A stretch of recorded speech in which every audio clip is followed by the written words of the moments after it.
Hello friends, welcome back to my channel Prathi's kitchen. இன்றைக்கி ஒரு அருமையான சைடிஷ் ரெசிபி தான் பார்க்க போகிறோம். வெண்டைக்காய் பொரியல் நம்ம எப்படி பண்ணணும்னு சொல்லிட்டு இந்த வீடியோ பார்த்து தெரிஞ்சுக்கோங்க. நீங்கள் நம்ம சேனலை ஃபஸ்ட் டைம் பார்க்குறதா இருந்தால் சேனலை சப்ஸ்கிரைப் பண்ணிக்கோங்க. கூடவே பக்கத்தில் இருக்க பெல் ஐக்கானையும் கிளிக் பண்ணிக்கோங்க. இப்போ வாங்க நம்ம வீடியோக்குள்ளே போகலாம்.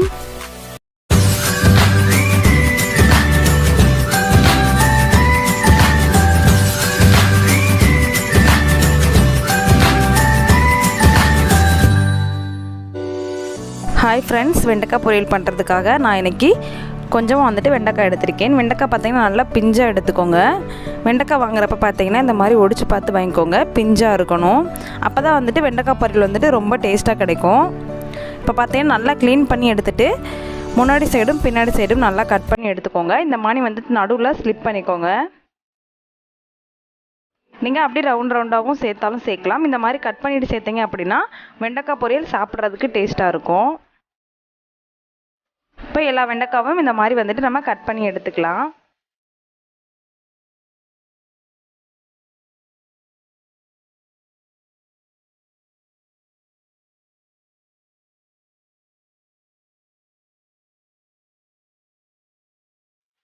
வெண்டைக்காய் பார்த்தீங்கன்னா கட் பண்ணிவிட்டு கழுவக்கூடாது. நல்லா வாஷ் பண்ணிவிட்டு அதுக்கப்புறம் தான் நம்ம கட் பண்ணவே ஸ்டார்ட் பண்ணணும்.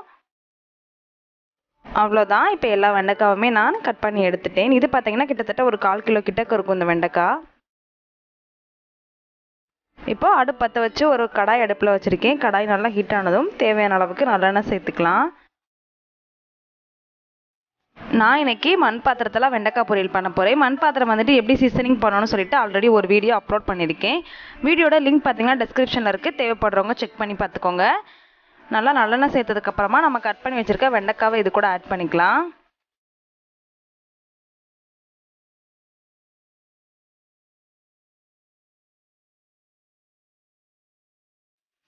வெண்டைக்காவை சேர்த்ததுக்கப்புறமா எல்லாத்தையும் ஒருக்கா நல்லா கலந்து விட்டுக்கோங்க.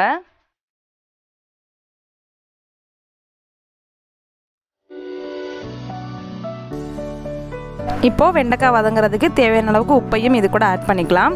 உப்பு சேர்த்ததுக்கப்புறமா வெண்டைக்காய் வதக்கணும் அப்படின்னா கொஞ்சம் பிசு தன்மை இல்லாமல் இருக்கும். ஸோ இந்த ஸ்டேஜ்லேயே நம்ம உப்பை ஆட் பண்ணிக்கலாம். உப்பையும் சேர்த்ததுக்கப்புறமா எல்லாத்தையும் ஒருக்கா நல்லா கலந்து விட்டுக்கோங்க. வெண்டைக்காய் பார்த்திங்கன்னா ஒரு 50% மட்டும் குக் ஆனால் போதும். நம்ம தாளித்ததுக்கப்புறமா இன்னும் கொஞ்சம் குக் பண்ணிக்கலாம். இப்போ பாருங்கள், கிட்டத்தட்ட ஒரு 50% நல்லா வெந்துருச்சு. இப்போ இதை ஒரு பாத்திரத்தில் மாற்றி எடுத்து வச்சுக்கலாம். மறுபடியும் பார்த்தீங்கன்னா கொஞ்சமாக நல்லெண்ணெய் சேர்த்துருக்கேன். எண்ணெய் நல்லா காஞ்சதும் கடுகு உளுந்தம் பருப்பு சேர்த்துக்கலாம். உளுந்து பார்த்தீங்கன்னா கொஞ்சம் கூட சேர்த்துக்கோங்க. அப்போ தான் நம்ம சாப்பிட்றப்ப கடி போடுமாங்கங்க சூப்பராக இருக்கும்.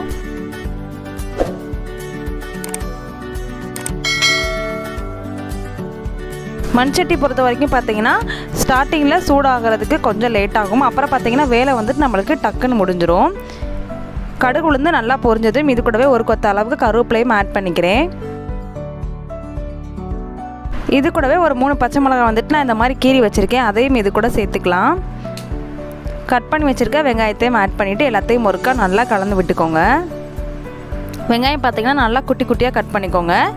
இப்போ வெங்காயம் வதங்குறதுக்கு தேவையான அளவு உப்பு சேர்த்துக்கலாம். ஆல்ரெடி பார்த்தீங்கன்னா வெண்டைக்காய் வதக்குறப்பவே உப்பு சேர்த்துட்டோம். ஸோ உப்பு பார்த்து சேர்த்துக்கோங்க. வெங்காயம் சேர்த்ததுக்கப்புறமா எல்லாத்தையும் ஒருக்கா நல்லா கலந்து விட்டுருங்க. வெங்காயம் பார்த்தீங்கன்னா நல்லா கோல்டன் ப்ரௌன் ஆகிற அளவுக்கு எண்ணெயிலே வதங்கட்டும். இப்போ நம்ம ஸ்பைசஸ் எல்லாத்தையுமே ஒவ்வொன்றா ஆட் பண்ணிக்கலாம். 1/4 டீஸ்பூன் அளவுக்கு மஞ்சள்தூள் சேர்த்துருக்கேன். இது கூடவே ஒரு 1/2 டேபிள் ஸ்பூன் அளவுக்கு காஷ்மீர் ரெட் சில்லி பவுடர் எடுத்துருக்கேன். இது பார்த்தீங்கன்னா கலர் மட்டும் கொடுக்கும். காரம் கம்மியாக இருக்கும். ஒரு 1/4 டீஸ்பூன் அளவுக்கு கரம் மசாலா சேர்த்துருக்கேன். எல்லாத்தையும் ஒருக்கா நல்லா கலந்து விட்டுக்கோங்க. மசாலோட பச்சை ஸ்மெல் போகிற அளவுக்கு எண்ணெயிலே நல்லா வதக்கி விட்டுக்கோங்க. இப்போ மசாலோட பச்சை ஸ்மெல் எல்லாம் போயிடுச்சு. நம்ம எண்ணெயில் வதக்கி வச்சுருக்க வெண்டைக்காவையும் இது கூட ஆட் பண்ணிக்கலாம். வெண்டைக்காவையும் சேர்த்ததுக்கப்புறமா நல்லா கலந்து விட்டுக்கோங்க. இப்போ பார்த்தீங்கன்னா வெண்டைக்காய் அந்த பிசு தன்மை போகிற அளவுக்கு நம்ம எண்ணெயிலே தான் வதக்க போகிறோம். தண்ணி எதுவும் சேர்த்துடக்கூடாது. இந்த பொரியல் பார்த்தீங்கன்னா முழுக்க நம்ம எண்ணெயிலே தான் செய்ய போகிறோம். ஸோ அவ்வளோ டேஸ்ட்டாக இருக்கும். தண்ணி சேர்த்துடாமல் பொறுமையாக எண்ணெயிலே நீங்கள் கலந்து விட்டுக்கோங்க. வெண்டைக்காய் பொரியல் பண்ணுற மாதிரி இருந்துச்சு அப்படின்னா நல்லா பிஞ்சு வெண்டைக்காயை வாங்கி எடுத்துக்கோங்க. அப்போ தான் பார்த்தீங்கன்னா நம்ம குக் பண்ணுறப்ப டக்குன்னு வெந்துடும். இப்போ பாருங்கள் நல்லா வெந்துருச்சு. இந்த ஸ்டேஜில் நான் தேங்காய் திருவல் ஆட் பண்ணிக்கிறேன். தேங்காய் துருவல் பார்த்தீங்கன்னா உங்களோட ஆப்ஷனல் தான், தேவைப்பட்டால் நீங்கள் சேர்த்துக்கோங்க. இல்லாட்டினா இந்த இடத்த மட்டும் ஸ்கிப் பண்ணிவிட்டு நீங்கள் அப்படியே எடுத்து சர்வ் பண்ணலாம். பட் தேங்காய் துருவல் சேர்த்து பண்ணோம் அப்படின்னா வெண்டைக்காய் பொரியல் பார்த்தீங்கன்னா இன்னும் டேஸ்ட்டாக இருக்கும். ஸோ தேங்காய் துருவல் சேர்த்ததுக்கப்புறமா எல்லாத்தையும் ஒருக்கா நல்லா கலந்து விட்டுக்கோங்க.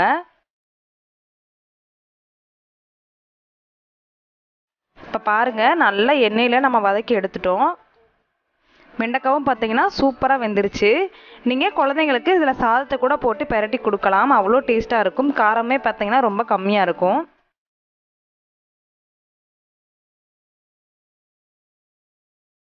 மத்தியானம் லஞ்சுக்கு பார்த்தீங்கன்னா சூப்பரான சைடிஷ் வந்துட்டு நம்ம ரெடி பண்ணிட்டோம். இந்த சைடிஷ் பார்த்தீங்கன்னா சாம்பார் சாதம் புளிக்குழம்புக்கெல்லாம் சூப்பரான காம்பினேஷன். இதை இப்போ நம்ம சர்வ் பண்ணிக்கலாம்.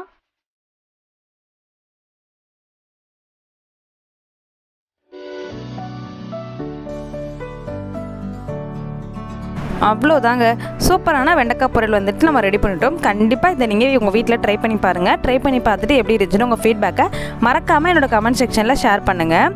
இந்த வீடியோ இதோட முடியுது. என்னோடய வீடியோ உங்களுக்கு பிடிச்சிருந்துச்சு அப்படின்னா என்னோடய சேனலை லைக், ஷேர், கமெண்ட் பண்ணிக்கோங்க.